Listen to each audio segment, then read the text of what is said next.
नमस्कार साथियों, कास क्लासेज में मैं चंद्रहास एक बार फिर से आप सभी का स्वागत करता हूं।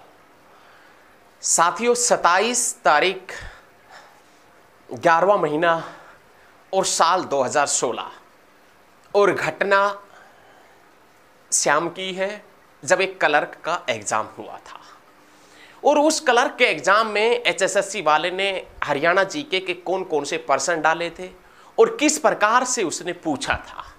आज हम उस घटना का जिक्र इस वीडियो में करेंगे।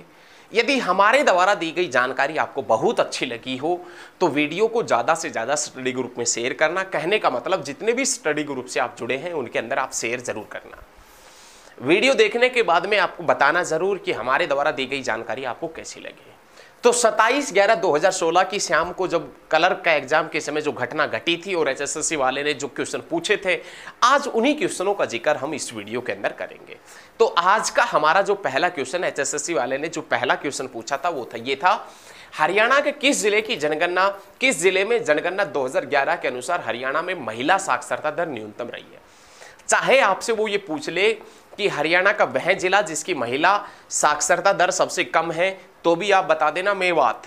पुरुष साक्षरता दर पूछ ले तो भी आप बता देना मेवात। और ओवरऑल साक्षरता दर लिटरेसी रेट सबसे कम पूछ ले तो भी आप बता देना मेवात। लेकिन लिंगानुपात सेक्स रेशियो में सबसे अव्वल है मेवात, याद रखें। लेकिन लिंगानुपात में सबसे कम है कौन सा जिला? मेवात, जिसका वर्तमान में नाम हो गया नूहू और जिसका पुराना नाम सत्यमेवपुरम था। सत्यमेवपुरम शब्द का प्रयोग 1947 में जब महात्मा गांधी मेवात में मुसलमानों से मिलने के लिए आए थे तो उन्होंने महात्मा गांधी ने यहां पर सत्यमेवपुरम शब्द का पहली बार प्रयोग किया था। सेकंड क्वेश्चन, जॉर्ज थॉमस ने 1797 में हरियाणा के किस स्थान को अपनी राजधानी बनाया था?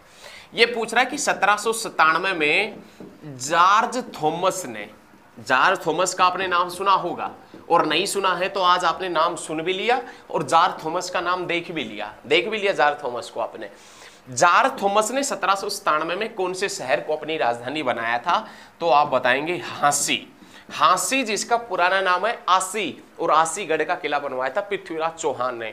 तराउड़ी का किला बनवाया था पृथ्वीराज चौहान ने। गोहाना का किला बनवाया था पृथ्वीराज चौहान ने। और पृथ्वीराज चौहान की कचहरी या तोशाम की बरादरी कहाँ है? भिवानी में। और भिवानी कहाँ है? हरियाणा में। और हरियाणा कहाँ है? इंडिया में। और इंडिया कहाँ है? एशिया में। एशिया में सबसे अधिक जनसंख्या वाला देश है चीन और दूसरे नंबर पर सबसे ज्यादा जनसंख्या कौन से देश में निवास करती है? तो आप बताएंगे भारत में।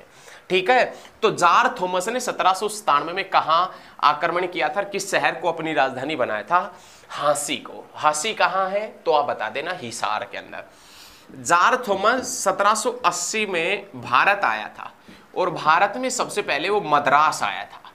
जॉर्ज थॉमस 1780 में भारत आया था, सबसे पहले कहाँ आया था? मद्रास में। 1780 में आया था, कहाँ का निवासी था? तो आप बताएंगे आयरलैंड का निवासी था। शायद आपने यदि पॉलिटी पढ़ा होगा तो भारतीय संविधान भी आपने पढ़ा होगा और संविधान के अंदर जो नीति निर्देशक तत्व है, नीति निर्देशक तत्व कहाँ से लिए गए हैं? आयरलैंड से। उसी आयरलैंड का निवासी था जॉर्ज थॉमस जो 1780 के अंदर मद्रास पहुंचा था। लेकिन 1787 के अंदर ये दिल्ली पहुंचा और दिल्ली पहुंचकर समरू बेगम की सेना में भर्ती हो गया। समरू बेगम की सेना में वैकेंसी निकली थी तो वहां पर जाकर ये भर्ती हो गया। थोड़े ही दिन में ये समरू बेगम का विश्वास पात्र बन गया। जैसे ये विश्वास पात्र बना तो हरियाणा का कुछ अधिकार हरियाणा का कुल हरियाणा का जो क्षेत्र समरू बेगम के अधीन था उसका राजा बना दिया समरू बेगम ने। किसको? George Thomas. और जॉर्ज थॉमस ने एक समय ऐसा आया कि 1797 में हांसी के ऊपर आक्रमण कर दिया और हांसी को अपने कब्जे में लिया और हांसी को अपनी राजधानी बना लिया। हांसी को राजधानी बनाने के बाद जॉर्ज थॉमस ने हांसी में एक टकसाल की नींव भी रखी। एक्चुअल में ये टकसाल क्या होता है? जहां पर सिक्के डाले जाते हैं ना उसी स्थान को हम टकसाल कहते हैं। जहां पर सिक्के डाले जाते हैं उसी स्थान को टकसाल कहते हैं। तो जॉर्ज थॉमस ने हांसी में एक टकसाल की नींव रखी और उस टकसाल से जो सिक्का निकाला जाता था उस सिक्के का नाम था सिक्का ए शाही। सिक्का ए शाही, जॉर्ज थॉमस ने एक सिक्का निकाला था। नेक्स्ट क्वेश्चन, नाहर वन्य जीव अभयारण्य हरियाणा के किस जिले के अंदर है? यह पूछ रहा है नाहर जो वन्य जीव अभयारण्य है, नाहर वाइल्ड लाइफ सेंचुरी है, ये कौन से डिस्ट्रिक्ट में है? तो आप बता देना रेवाड़ी में। अरे रेवाड़ी का नाम रेवती के नाम पर पड़ा है। रेवती बलराम की पत्नी थी, बलराम श्री कृष्ण का भाई था। श्री कृष्ण बलराम को दाऊजी कहता था। दाऊजी का मंदिर बंचारी में है, बंचारी गांव पलवल में है, और कॉटन सिटी पलवल है, लेकिन कॉटन हब के नाम से सिरसा को जानते हैं। और केंद्रीय जो कपास की जो एजेंसियां हैं, केंद्रीय कपास अनुसंधान संस्थान है, उस केंद्रीय कपास अनुसंधान संस्थान का क्षेत्रीय कार्यालय कहां है? बावल में। लेकिन सूती धागे, सॉरी बावल में नहीं, वही सिरसा में, सॉरी, वो चौधरी चरण सिंह यूनिवर्सिटी का क्षेत्रीय कार्यालय है बावल में, लेकिन केंद्रीय कपास अनुसंधान का क्षेत्रीय कार्यालय सिरसा में। लेकिन सूती धागे का उद्योग प्रसिद्ध है फतेहाबाद का। और हरियाणा में पहली कॉटन की मिल फतेहाबाद में ही लगी थी। और कब लगी थी तो आप बता देना, 1963 में। 1963 में पहली कॉटन की मिल लगी थी, कहां? फतेहाबाद में। बहुत अच्छे। नेक्स्ट क्वेश्चन, हरियाणवी फिल्मों के सफल नायक कौन माने जाते हैं? सफल नायक, नायक मतलब आप समझ रहे हैं ये नहीं समझ रहे? नायक मतलब अभिनेता, मतलब एक्टर, अभिनेता। हरियाणवी फिल्मों के सफल नायक माने जाते हैं जगत जाखड़। कौन माने जाते हैं? जगत जाखड़। गिद्ध संरक्षण व प्रजनन केंद्र हरियाणा के किस स्थान पर है? गिद्ध संरक्षण व प्रजनन केंद्र, गिद्ध संरक्षण व प्रजनन केंद्र हरियाणा में किस स्थान के ऊपर पड़ता है? पिंजौर में।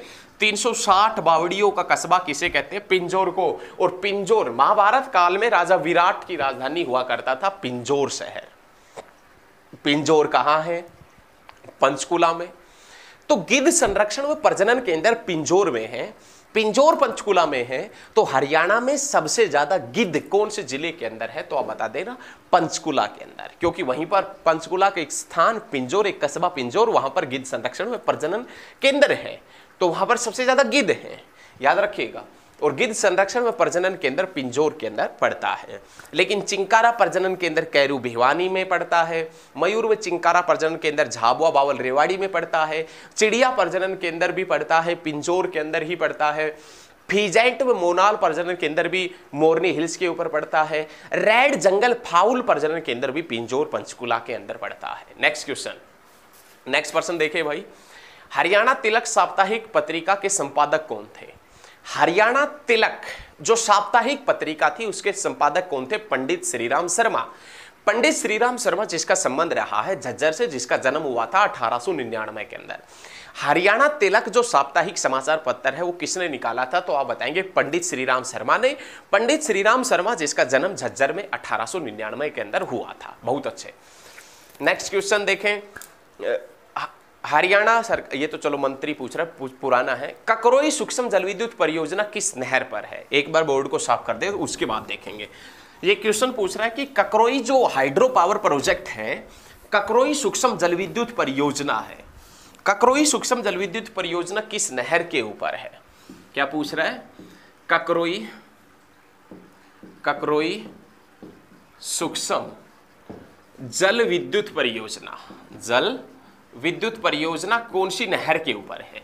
लेकिन इससे पहले हमें यह पता होना चाहिए कि ककरोई सूक्ष्म जलविद्युत परियोजना कौन से जिले में है। तो ककरोई सूक्ष्म जलविद्युत परियोजना सोनीपत के अंदर है, जो 1999 में बनी थी और जो 300 मेगावाट से है, जिसकी उत्पादन क्षमता 300 मेगावाट है।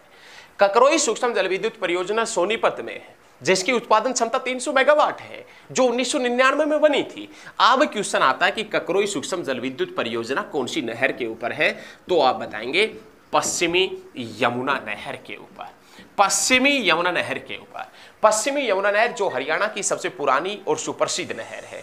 हरियाणा की सबसे पुरानी और सुप्रसिद्ध नहर जिसका नाम है पश्चिमी यमुना नहर, जो ताजेवाला कॉम्प्लेक्स से 1879 के अंदर 1879 के अंदर निकाली गई थी। ये याद रखें। नेक्स्ट क्वेश्चन, सत्यार्थ प्रकाश के लेखक कौन है? सत्यार्थ प्रकाश जो पुस्तक है उसके लेखक कौन है? स्वामी दयानंद सरस्वती है।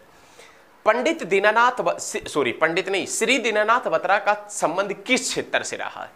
दीनानाथ बत्रा का संबंध आपसे पूछ रहा है। एक्चुअल में हम आपको बता दें कि हरियाणा के अंदर आरएसएस का पहला स्कूल, हरियाणा के अंदर आरएसएस का पहला स्कूल कुरुक्षेत्र में खुला था।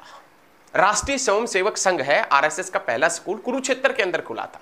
उस स्कूल का नाम गीता सीनियर सेकेंडरी स्कूल था, लेकिन उस स्कूल के प्रथम हेडमास्टर श्री दीनानाथ बत्रा बने थे। दीनानाथ बत्रा का संबंध शिक्षा से है। बहुत बार एग्जाम में एक क्वेश्चन पूछा जा चुका कि दीनानाथ बत्रा का संबंध किस क्षेत्र से है। तो अब की बार पूछे तो आपका गलत नहीं होना चाहिए, अब की बार पूछे तो आपका गलत नहीं होना चाहिए, वरना फिर देख लेना गलत नहीं होना चाहिए। हर हाल में जो क्वेश्चन हम यहाँ पर करवा रहे हैं वो गलत नहीं होने चाहिए। पंडित दीनानाथ बत्रा का संबंध शिक्षा से है। हमारे द्वारा दी गई जानकारी अच्छी लग रही है तो वीडियो को शेयर करते रहिए साथ के साथ में। रियो ओलंपिक में कांस्य पदक विजेता साक्षी मलिक रोहतक के किस गांव से संबंधित है? रियो ओलंपिक 2016 के अंदर हुए थे, ब्राजील के अंदर हुए थे। ब्राजील दक्षिण अमेरिका महाद्वीप के अंदर पड़ता है। ब्राजील के अंदर एक नगर पड़ता है रियो डी जनेरियो, वहां पर 2016 के ओलंपिक हुए थे और वहां पर जीत कर आई थी साक्षी मलिक। साक्षी मलिक का गांव पूछ रहा है तो साक्षी मलिक रोहतक के मोखरा गांव से, रोहतक में एक गांव पड़ता है जिसका नाम है मोखरा, और उस मोखरा गांव से साक्षी मलिक का संबंध है। साक्षी मलिक बेटी बचाओ बेटी पढ़ाओ अभियान की वर्तमान में ब्रांड एम्बेसडर भी है। और यह साक्षी मलिक जिसका जन्म 1992 में हुआ था, सितंबर 1992 में साक्षी मलिक का जन्म हुआ था। यह क्वेश्चन भी बहुत बार एग्जामिनर पूछ चुका कि साक्षी मलिक का जन्म कब हुआ। तो आप आज के बाद में पूछे तो गलत मत बता देना, सितंबर 1992 में साक्षी मलिक का जन्म हुआ था। 1992 वही साल है जब पंचकुला के यादवेंद्र गार्डन से आमों के मेले की शुरुआत हुई थी। पहली बार जो आमों का मेला लगा था पंचकुला के यादवेंद्र गार्डन में, वो 1992 के अंदर ही लगा था। नेक्स्ट क्वेश्चन, बंदा बहादुर ने किस गुरु के कहने पर संन्यास छोड़कर युद्ध किए? बंदा बहादुर ने किस सिख गुरु के कहने पर, फिर से समझ लीजिएगा, बहुत बार एग्जाम में पूछा जाता है, आपके दिमाग में सेट होना चाहिए। बंदा बहादुर ने किस सिख गुरु के कहने पर संन्यास छोड़ दिया और उसके बाद में युद्ध किए? तो आप बताएंगे गुरु गोविंद सिंह के कहने पर। बंदा बहादुर ने किस सिख गुरु के कहने पर संन्यास छोड़कर युद्ध किए? तो गुरु गोविंद सिंह, जो सिखों के 10वें गुरु हुआ करते थे, याद रखें। नेक्स्ट क्वेश्चन, हरियाणा में किस धर्म को मानने वाले सबसे ज्यादा लोग हैं? हिंदू धर्म। हरियाणा में सबसे ज्यादा मानने वाले धर्म के लोग हैं हिंदू धर्म। सबसे कम कौन सा धर्म? बौद्ध धर्म। हिंदू धर्म सबसे ज्यादा कहां है? महेंद्रगढ़ में, और दूसरा स्थान रेवाड़ी का आता है। ब्रह्म सरोवर तीर्थ स्थान किस स्थान पर पड़ता है? ये आपसे पूछ रहे कि ब्रह्म सरोवर, ये कलर के एग्जाम में क्वेश्चन पूछे गए थे। आज आप बादशाह मत बने, आप सोचे नहीं ये क्वेश्चन तो हमें आते हैं। अरे एक समय ऐसा था आपको ये क्वेश्चन भी नहीं आते थे, अब लगातार आपने अध्ययन किया है तब ये क्वेश्चन जाके आने लगे। और HSSC बादशाहों का ही इलाज करता है। स्मार्ट बनो लेकिन ओवर स्मार्ट मत बनो, ओवर स्मार्ट बनोगे तुरंत पिछड़ जाओगे, ध्यान रखना। ब्रह्म सरोवर कौन से जिले के अंदर पड़ता है? तो आप बताएंगे कुरुक्षेत्र के अंदर पड़ता है। नेक्स्ट क्वेश्चन, हरियाणा की राजभाषा क्या है? हिंदी हरियाणा की राजभाषा है। निम्नलिखित में से कौन सी नदी शिवालिक पर्वत श्रृंखला से नहीं निकलती? शिवालिक पर्वत श्रृंखला हिमालय की सबसे निचली पर्वत श्रृंखला है, सबसे कम ऊंचाई वाली पर्वत श्रृंखला है, सबसे बाद में बनी पर्वत श्रृंखला है, सबसे नई पर्वत श्रृंखला। बाद में बनी तो ओबली साधारण सी बात है कि यदि बाद में बनेगी तो नई होगी, नहीं। तो सबसे कौन सी नदी शिवालिक पर्वत श्रृंखला से नहीं निकलती? सरस्वती, घग्गर, मारकंडा, यमुना। यमुना नदी नहीं निकलती। यमुना हिमालय में, ग्रेट हिमालय से, महान हिमालय से निकल कर आती। हड़प्पा सभ्यता से संबंधित राखी घड़ी किस जिले के अंदर है? यह पूछ रहा है कि हड़प्पा सभ्यता से संबंधित स्थल राखी घड़ी किस जिले के अंदर है? तो आप बताएंगे हिसार में। हरियाणा में हड़प्पा सभ्यता का सबसे बड़ा नगर रहा है कौन सा? राखी घड़ी। हड़प्पा सभ्यता का हरियाणा में सबसे बड़ा नगर राखी घड़ी। हरियाणा में सबसे पुराना हड़प्पा सभ्यता का नगर है भिलडाना। भिलडाना फतेहाबाद के अंदर है, लेकिन हरियाणा का सबसे बड़ा जो हड़प्पा सभ्यता का नगर रहा है राखी घड़ी हिसार के अंदर। राखी घड़ी हिसार से जमदाग्नि ऋषि का संबंध भी रहा है। जमदाग्नि ऋषि कौन से कहां से संबंधित थे? तो आप बताएंगे राखी घड़ी, जो भगवान परशुराम के फादर हुआ करते थे, जमदाग्नि ऋषि, याद रखना आपने। नेक्स्ट क्वेश्चन, नेक्स्ट पर्सन देखिए भाई क्या है। डॉक्टर राजेंद्र प्रसाद ने हरियाणा के किस विश्वविद्यालय की नींव रखी थी? बहुत अच्छा क्वेश्चन है। डॉक्टर राजेंद्र प्रसाद ने हरियाणा के कुरुक्षेत्र विश्वविद्यालय की नींव रखी थी, कुरुक्षेत्र यूनिवर्सिटी की नींव रखी थी। डॉक्टर राजेंद्र प्रसाद ने कुरुक्षेत्र यूनिवर्सिटी की नींव कब रखी थी? तो आप बताएंगे 1956 में कुरुक्षेत्र यूनिवर्सिटी की नींव रखी थी डॉक्टर राजेंद्र प्रसाद ने। लेकिन डॉक्टर राजेंद्र प्रसाद के सपनों का शहर यदि आपसे पूछा जाए तो आप बता देना उनके सपनों का शहर कौन सा है? तो आप बताएंगे फरीदाबाद, याद रखें। नेक्स्ट क्वेश्चन, अंतर्राष्ट्रीय सौर अलायंस, अंतर्राष्ट्रीय सौर अलायंस, अंतर्राष्ट्रीय सौर अलायंस का मुख्यालय हरियाणा के किस नगर में है? तो आप बताएंगे गुरुग्राम में। अंतर्राष्ट्रीय सौर अलायंस का मुख्यालय हरियाणा के गुरुग्राम में है। ये चीजें भी आपने याद रखनी है। ये क्लर्क का जो एग्जाम था उसकी जो इवनिंग शिफ्ट थी, क्लर्क के एग्जाम की 27/11/2016 की इवनिंग शिफ्ट, उसके बारे में हमने ये सभी क्वेश्चन पढ़े हैं। आशा करता हूं कि हमने जो जानकारी आपको दी है ये आपको अच्छे तरीके से समझ में भी आई होगी और आपको अच्छी भी लगी होगी। हमारे द्वारा दी गई यदि ये वीडियो आपको अच्छी लगी है, यदि आपकी जानकारी में वृद्धि हुई है, तो इस वीडियो को आप ज़्यादा से ज़्यादा साझा करेंगे, शेयर करेंगे, अपने दोस्तों के पास में भेजें, दोस्तों को निमंत्रण भेजें कि वो कास्ट क्लासेस के ऊपर आए। आज के लिए साथियों इतना ही। जय हिंद, जय हरियाणा, धन्यवाद।